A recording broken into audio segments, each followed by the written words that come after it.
Ageing से problem किनको हो रही है? जिन्होंने जीवन में कुछ पाया नहीं। समय रहते अगर आप जीवन में कुछ नहीं पाते हो तो आपको लगता है कि हम शायद और ज़िंदा रह जाएंगे और लंबे समय तक स्वस्थ रह जाएंगे तो शायद हम पा लेंगे। लेकिन ये कभी नहीं होता कि आप चीज़ों को पालो, क्योंकि जो भी वस्तु अस्तित्व में आती है वो एक क्षण से ज़्यादा टिकती नहीं है। तो जब भी आप उसका भोग करते हो तो उससे जो उत्पन्न प्लेजर है, राइट, जो सुख जिसे आप कहते हैं, वो भी ज़्यादा समय तक टिकती नहीं।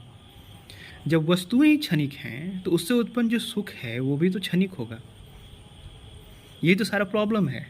और आपको लगता है कि हम उम्र को बढ़ा करके इन भोग को, इन प्लेजर्स को बढ़ा सकते हैं। ऐसा नहीं है। इवन आप अगर इमोर्टल हो जाएं, एक हाइपोथेसिस ले लो कि आप इमोर्टल हो गए, आप इमोर्टल होकर के क्या करोगे? डेली रसगुल्ला ही खाते रहोगे? डेली जो भी आपको प्लेजर देता वो चीज़ें करते रहोगे? और वो प्लेजर क्षणिक रूप में आएगा फिर चला जाएगा, वो आएगा चला जाएगा। तो फिर आप क्या करोगे कि रसगुल्ला का जो स्वाद है, जो प्लेजर है, वो मोमेंट बना रहे। मतलब बच्चा एक रसगुल्ला खाए और वो बड़ा हो गया, तब तक उस रसगुल्ला का स्वाद उसके अंदर रह जाए, उसका प्लेजर रह जाए। This is like contradictory situation है ना। आपको सुख ही दुख के कारण मिलता है, क्योंकि आपके अंदर दुख का एहसास है, इसीलिए आपको सुख का एहसास होता है। और फिर सुख के एहसास के लिए और दुखों को आप अर्जित करते हो, और ये साइकिल चलता रहता है ना।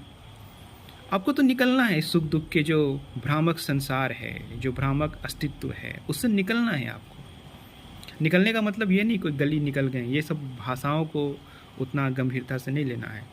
एसेंस को आप लो गंभीरता से। एसेंस ये है कि हमें एग्जिस्टेंस से फ्री होना है, खुद को लिबरेट करना है। और दैट कैन ओनली पॉसिबल कि आप रुक करके इन्हें देखो, इनके स्वरूप को समझो, राइट, एंड स्टॉप डिजायरिंग। ये जो तृष्णा की लहरें हैं, इससे मुक्त हो। जब ये तुम तृष्णा की लहरों से मुक्त होने की शुरुआत करोगे तो जो ऑलरेडी सेटिस्फाइड है, जो ऑलरेडी प्लेजरेबल है, अनंत है, वो तुम स्वयं हो जाओगे। तुम्हारे क्वेश्चंस का हल निकल जाएगा। और ये बहुत ट्रिकी है ना, क्योंकि किसी ने ये नहीं बोला कि तुम्हें सत्य ढूंढनी है। बात समझना, सत्य ढूंढने मत लग जाना।